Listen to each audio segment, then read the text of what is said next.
Seção 10. Da prova pericial. Artigo 464. A prova pericial consiste em exame, vistoria ou avaliação. Parágrafo 1º. O juiz indeferirá a perícia quando: Inciso 1º. A prova do fato não depender de conhecimento especial de técnico. Inciso 2º. For desnecessária em vista de outras provas produzidas. Inciso 3º. A verificação for impraticável. Parágrafo 2º. De ofício ou a requerimento das partes, o juiz poderá, em substituição à perícia, determinar a produção de prova técnica simplificada, quando o ponto controvertido for de menor complexidade. Parágrafo 3º. A prova técnica simplificada consistirá apenas na inquirição de especialista, pelo juiz, sobre ponto controvertido da causa que demande especial conhecimento científico ou técnico. Parágrafo 4º. Durante a arguição, o especialista, que deverá ter formação acadêmica específica na área objeto de seu depoimento, poderá valer-se de qualquer recurso tecnológico de transmissão de sons e imagens como o fim de esclarecer os pontos controvertidos da causa. Artigo 465. O juiz nomeará perito especializado no objeto da perícia e fixará de imediato o prazo para a entrega do laudo. Parágrafo 1º. Incumbe às partes, dentro de 15 dias contados da intimação do despacho de nomeação do perito. Inciso 1º. Arguir o impedimento ou a suspeição do perito, se for o caso. Inciso 2º. Indicar assistente técnico. Inciso 3º. Apresentar quesitos. Parágrafo 2º. Ciente da nomeação, o perito apresentará em 5 dias. Inciso 1º. Proposta de honorários. Inciso 2º. Currículo, com comprovação de especialização. Inciso 3º. Contatos profissionais, em especial o endereço eletrônico, para onde serão dirigidas as intimações pessoais. Parágrafo 3º. As partes serão intimadas da proposta de honorários para, querendo, manifestar-se no prazo comum de 5 dias, após o que o juiz arbitrará o valor, intimando-se as partes para os fins do artigo 95. Parágrafo 4º. O juiz poderá autorizar o pagamento de até 50% dos honorários arbitrados a favor do perito no início dos trabalhos, devendo o remanescente ser pago apenas ao final, depois de entregue o laudo e prestados todos os esclarecimentos necessários. Parágrafo 5º. Quando a perícia for inconclusiva ou deficiente, o juiz poderá reduzir a remuneração inicialmente arbitrada para o trabalho. Parágrafo 6º. Quando tiver de realizar-se por carta, poder-se-á proceder à nomeação de perito e à indicação de assistentes técnicos no juízo ao qual se requisitar a perícia. Artigo 466. O perito cumprirá escrupulosamente o encargo que lhe foi cometido, independentemente de termo de compromisso. Parágrafo 1º.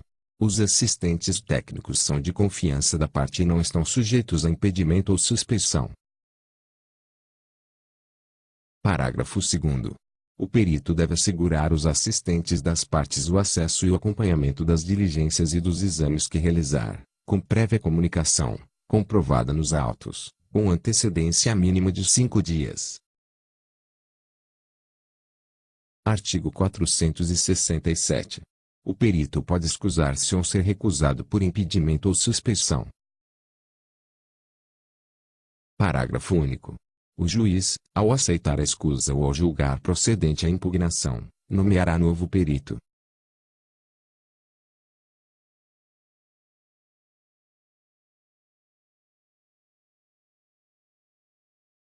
Artigo 468.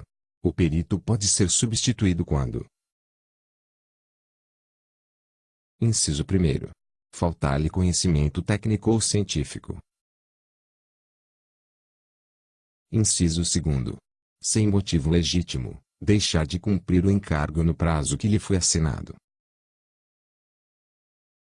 Parágrafo 1º.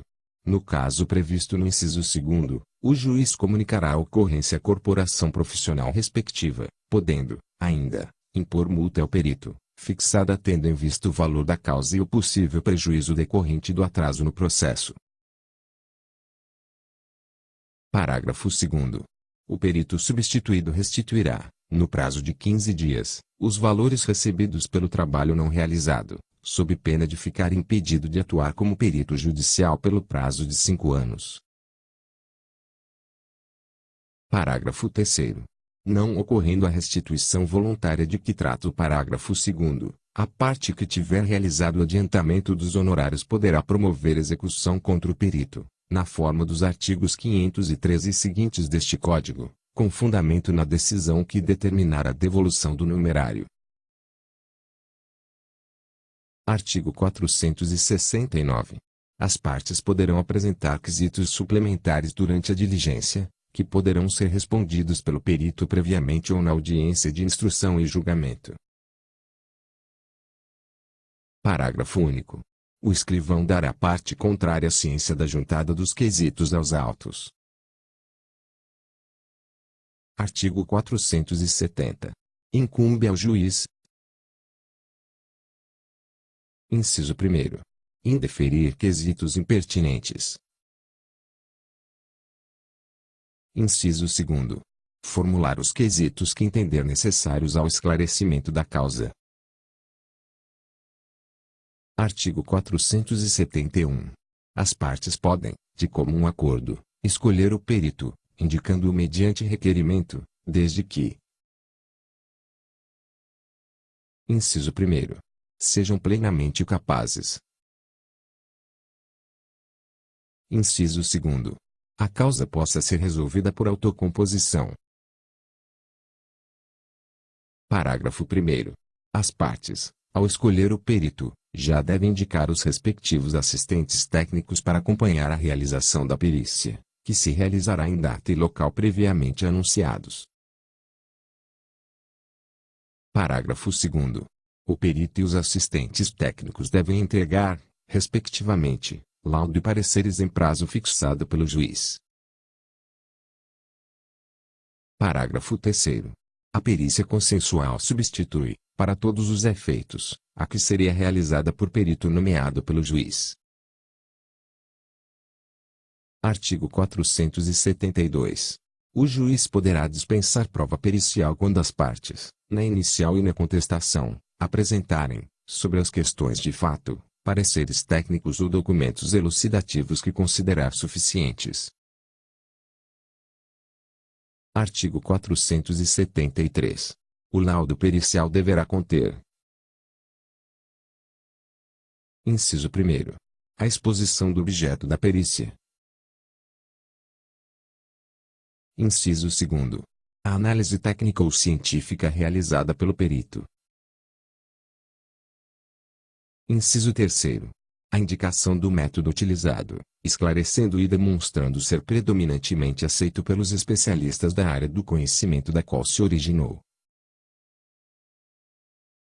Inciso 4º.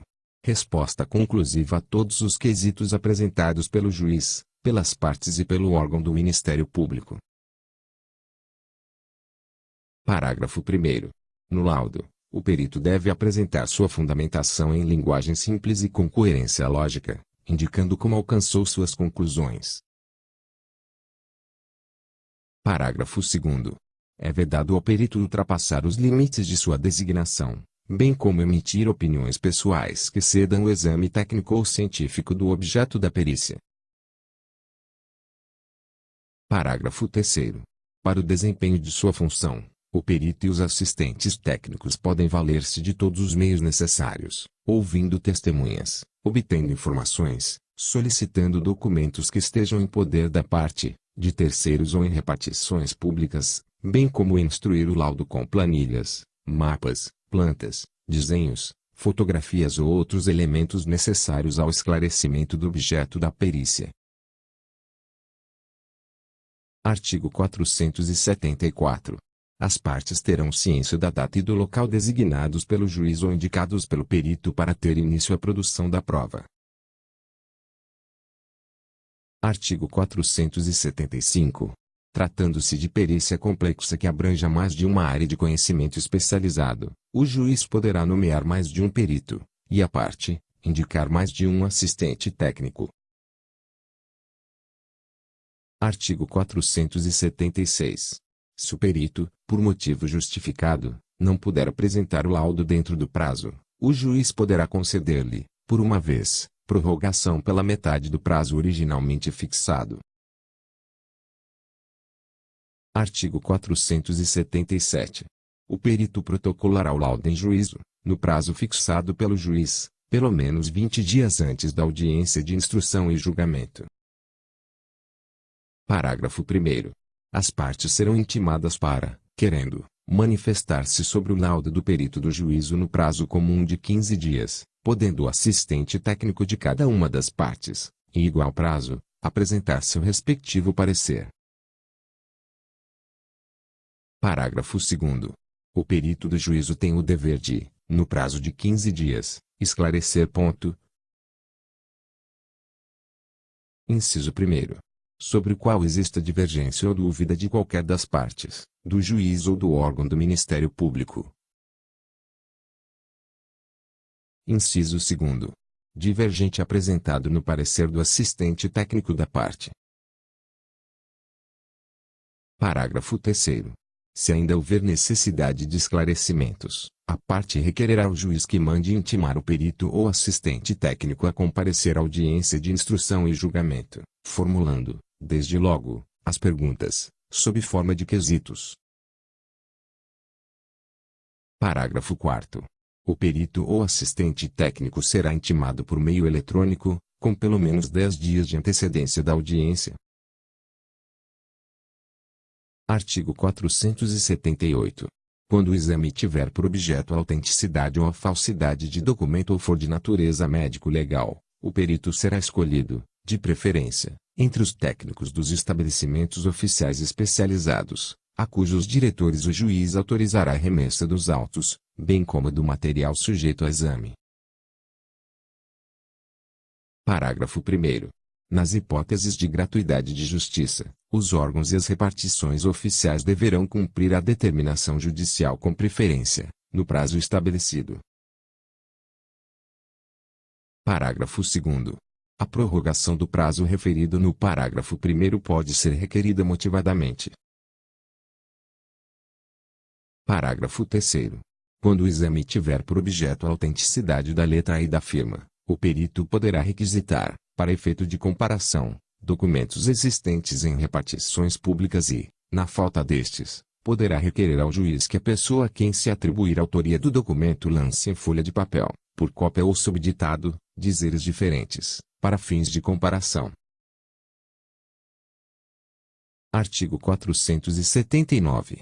O juiz apreciará a prova pericial de acordo com o disposto no artigo 371. Indicando na sentença os motivos que o levaram a considerar ou a deixar de considerar as conclusões do laudo, levando em conta o método utilizado pelo perito. Artigo 480. O juiz determinará, de ofício ou a requerimento da parte, a realização de nova perícia quando a matéria não estiver suficientemente esclarecida. Parágrafo 1º. A segunda perícia tem por objeto os mesmos fatos sobre os quais recaiu a primeira e destina-se a corrigir eventual omissão ou inexatidão dos resultados a que esta conduziu. Parágrafo 2º. A segunda perícia rege-se pelas disposições estabelecidas para a primeira. Parágrafo 3º. A segunda perícia não substitui a primeira, cabendo ao juiz apreciar o valor de uma e de outra,